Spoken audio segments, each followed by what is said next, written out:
Hey, it's day 3 of our study 5, the women in the genealogy of Jesus. We're still on Tamar because this is week 1. And I hope that you're enjoying what you've been reading so far about Tamar. Today in the devotion, I actually talked about a time when my husband and I moved our family to Texas for about 2.5 to 3 years we were there. And I wanted to just kind of talk a little bit more about that, about something that happened when we were there. A while back, I watched a series by Michael Todd from Transformation Church called Planted Not Buried. And I actually have gone back to it recently to watch it again. I highly recommend it. It is really, really good. But it made me think while I was watching it about this situation that occurred when we were in Texas. So we moved out there, and as you know from the story, it would have seemed really crazy to people that we knew that we were just up and moving. But we did it. And we got there, and I didn't have community there. We attended initially a really large church.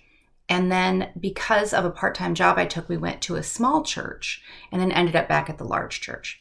But while we were at this big church, when we first moved there, we went to this thing that they do kind of to acclimate you to what their beliefs are and their theology. And they had this property that was donated to them. Gorgeous house, huge piece of property. And they do this weekend thing where people go, they call it Encounter. And they teach you all about what they believe about the basics of the faith, etc. So my husband and I attended that.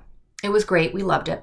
But they kind of, at some points during the weekend, they break you up into groups, the men's group and the women's group. And so in that group, my husband got to know people. And if you know Brian, you know that he's very introverted. He's shy. He does not go out of his way ever to talk to anyone. So any relationships that he develops are really at the effort of the other person because he just doesn't do that naturally. Whereas I am totally the opposite. I will talk to anyone. I will develop a relationship with everybody I meet. I just love to interact with people. I'm very extroverted. So we get back from this weekend, right?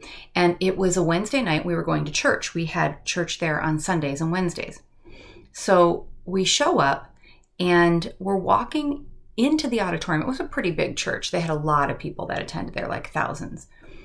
And as we're walking in, these people keep calling out to Brian. They're like, "Hey, Brian." And they're talking to him and saying hi to him and greeting him. And in the conversation, they would look at me and say, "Oh, you must be Brian's wife."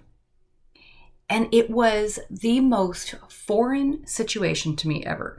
And if you know me, you're probably laughing right now. And it was hilarious. Because honestly, since we got married, my husband has always been Libby's husband. And that's not necessarily a good thing. You know what I'm saying? It's not good for him. It's not good for me. But I had never been Brian's wife. I mean, I was his wife, but people didn't refer to me that way. People just knew me as Libby. But they would meet him and say, "Oh, you're Libby's husband." Well, all of a sudden, I was no longer Libby, and I was Brian's wife. And it was the first time that had ever happened.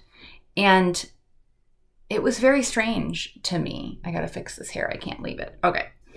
And what I began to realize after that was that I was kind of invisible in the time that we were in Texas.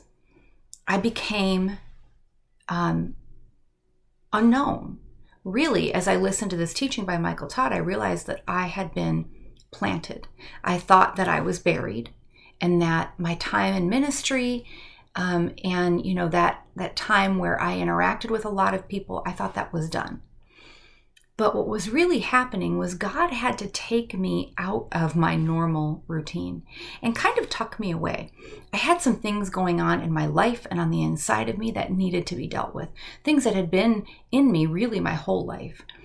And, I found that God does surgery on me at various times throughout my life. He will dig out something that needs to come out, deal with it in me, and then use me. Life will be normal. And then there'll come a time where he starts to point something else out, something else that needs to come out of me.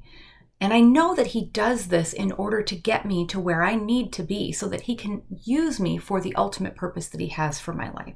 He can't do that if I don't let him do this kind of surgery, right?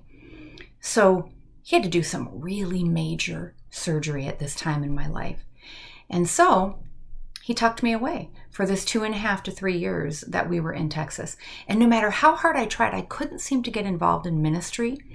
I couldn't seem to really have any real deep connections in our time there. And I couldn't understand it. I couldn't figure it out. It took me really until after we came back and I began to look at that time period in my life and see that that was very intentional on God's part. And he had set me aside during that time that we were in Texas. It was for growth in my husband's career, and it was such a good thing. But it was also very necessary for God to begin to work on the inside of me in that same time. He doesn't waste anything. And he was not going to waste that time that he had there growing my husband's career. He was going to use it to change me. And he did that. And it was really amazing. But had we not taken that step of faith to go there, God would not have had that opportunity to get me aside, to get me away from the life that we had developed here in Michigan, and get me away from all of the people that I knew and that I interacted with and that I was listening to and hearing, and God needed for it to be just me and him for a while. And I am so grateful for that time. It was hard then, I'm not going to lie. It was very much the opposite of who I am as a person. I am very much an extrovert and I love interacting with people. And it's not that I didn't have any of that. I did. We went to church and I had a part-time job and I interacted with people there and I was able to, represent Christ to those people. But listen, it was very different. My world was very different for that 3 years. But I am so grateful for it because God was able to do in me what he needed to do in me so that he could bring me back and use me the way he wanted to use me at this time in my life. So I just want to encourage you that if it feels right now like it's dark in your life, maybe God's got you planted somewhere so that he can grow you, so that he can use you how he really intends to use you. I'll talk to you guys tomorrow.